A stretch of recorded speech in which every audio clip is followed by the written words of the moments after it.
मानक आशुलिपि अभ्यास number 18 ready start. आदरणीय सभापति जी, हमारे राष्ट्र को स्वतंत्रता प्राप्त किए हुए 38 वर्ष हो गए हैं, लेकिन किसी ने भी यह कल्पना तक न की होगी कि स्वतंत्रता प्राप्ति के इतने वर्षों के बाद हमें आतंकवाद के दौर से भी गुजरना पड़ेगा। विराम।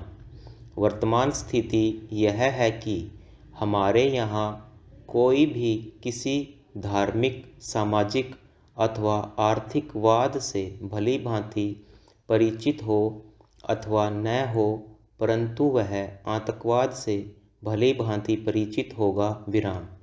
यह ठीक है कि संपूर्ण भारत में सर्वत्र आतंकवाद नहीं है, परंतु क्या राष्ट्र के किसी एक भाग में ही आतंकवाद की उपस्थिति खतरनाक नहीं है। विराम।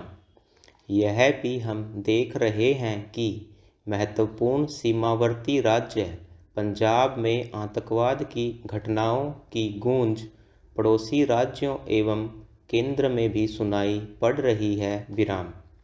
इसमें कोई शक नहीं कि आतंकवाद के सूत्रधारों, पोषकों एवं कार्यपालकों की यह एकमात्र इच्छा यही है कि आतंकवाद संपूर्ण राष्ट्र में फैले, जिसके फलस्वरूप भारत अखंड न रह पाए। विराम।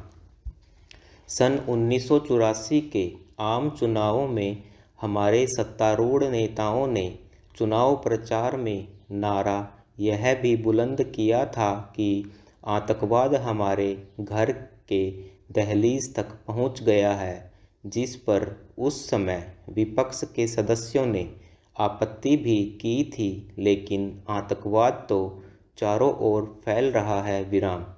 इसके लिए उत्तरदायित्व किसका है। विराम। मेरे विचार में इसके लिए सरकार और हमारा समाज समान रूप से उत्तरदायी है। विराम।